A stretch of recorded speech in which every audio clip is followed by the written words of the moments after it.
Binata mula sa Coronadal City sa South Cotabato sa oras na sinasapian di umano ng demonyo ang katawan. Nagle-levitate daw o lumulutang, isinailalim siya sa tinatawag na deliverance.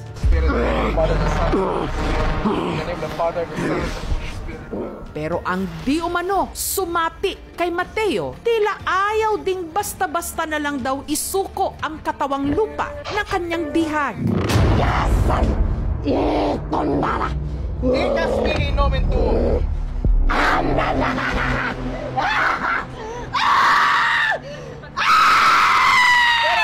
I command you in the holy name of Jesus, go back to your seat. Kayo baka maano yung ulo niya.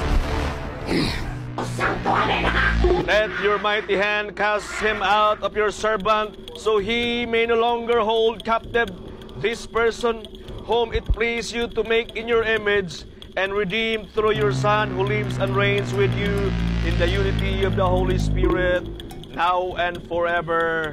Amen.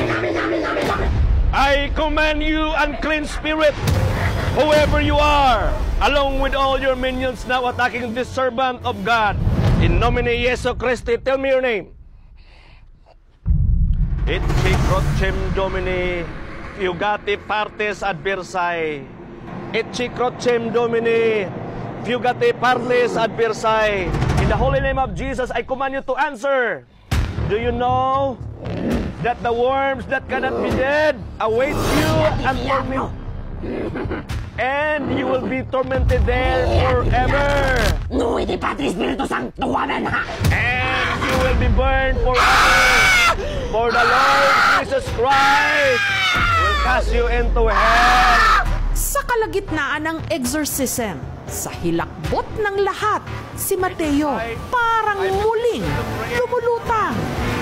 Nation in your sight, I beseech you to create around me and the sanctuary of your mercy. And the sanctuary of your mercy. Power or aid in any way. The demon present here, rendering them deaf, dumb, and blind. In the holy name of Jesus Christ, I command you to tell me your name. Maya-maya lang. Kindly open your mouth para makasuka ka. Sige. Tunla ha, tunla. Blessed oil yan ha. Oh, sige, tunla. Big. Father. Tapos ito lulunukin mo. Lahat ng mga bagay na ginagamit mo sa pagpanambal, kailangan i-surrender yan. Tapos, you live a life, you know, na you partake the sacraments, the church.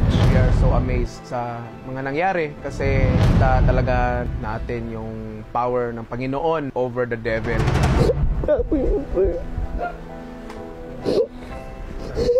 Diba, kape mag...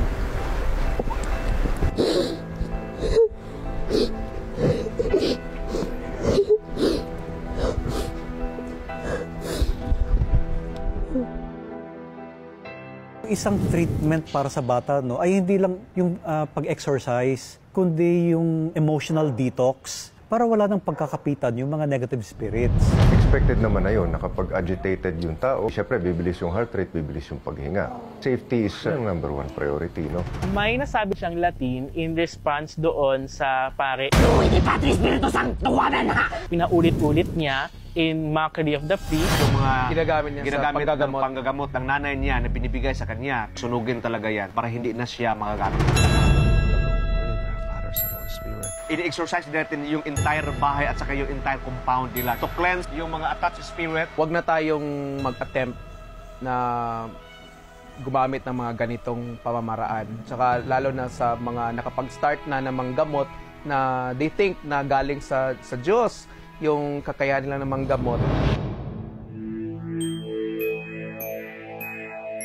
Mateo.